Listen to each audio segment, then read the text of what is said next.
So just continuing, page 85. The Ten Bodhisattva Grounds. End of the page.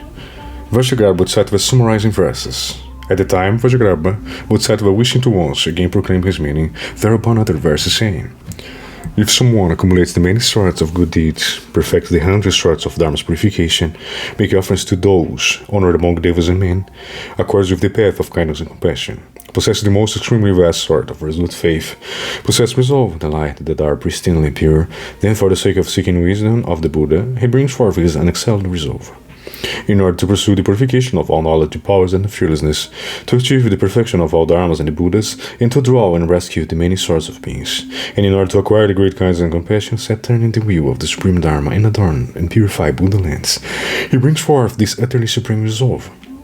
In order in a single moment, to know the 3 periods of time and still be free of discriminations about that, in order in all the various eras, and each different to manifest his presence within the world, and to state it briefly in order to seek all of the Buddha's supreme meritorious qualities, he bring forth the vast resolve equal in its scope to the realm of empty space.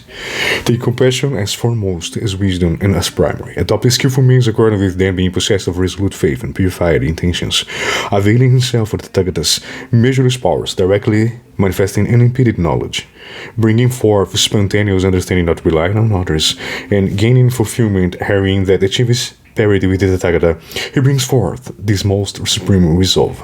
When the Son of Buddha first brings forth such a marvelous jewel-like resolve as this, he then steps beyond the position of the common person and enters into the station in which the Buddha curses.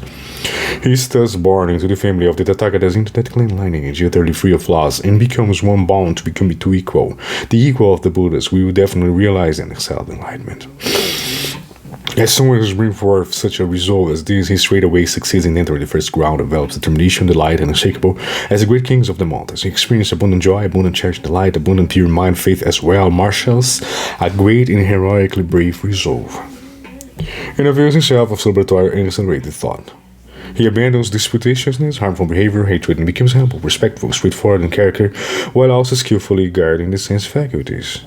Regarding those who are matchless in rescuing the world and all of their many varieties of wisdom reflects in this is the station that I am bound to realize, and in bringing them to mind he is filled with joy. On first gaining entry into the first ground, he straightway oversteps the 5 types of fearfulness, failure to survive, death, you repute, the wretched destinies, and the awesome virtue of assemblies. It is because they have no covetous, attachment to a self, or to anything belonging to a self, that the sons of Buddha abandon all forms of fearfulness.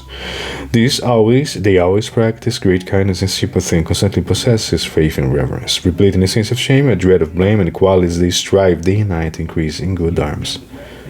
They delight in genuine benefit conferred by the Dharma, and are not fond of indulgence in the desires. They contemplate the Dharma that they have learned, and leave far behind actions involving grasping and attachment. They do not covet offerings or support, only delight in the body of the Buddha.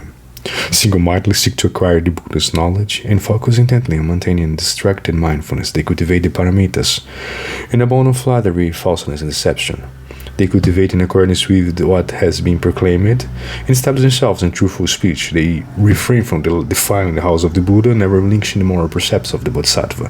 Do not delight in any sort of worldly matters, and always benefit the world. They are insatiable in the cultivation of what is good, and strive evermore to reach increasingly superior paths. In this manner, they are found of in delight in Dharma associated with meritorious qualities and whatever is meaningful. They constantly raise up the resolve of their great vows, vow to go and see the Buddhas, vow to guard and sustain all Buddha Dharmas, and vow to gather and preserve the great rishis' teachings. On the path, they always bring forth vows such as these, vowing to cultivate the most supreme practices. They vow to bring all sorts of beings to maturations, vow to carry forth the purifying adornment of Buddha lands, vow to bring it about all Buddha lands shall become completely filled with sons of Buddha. Vow that they shall maintain that same similar resolve as theirs, vows that whatever action one does shall not have been in vain, and vows that even in those places with the tip of every hair, they will at once manifest the realization of right enlightenment.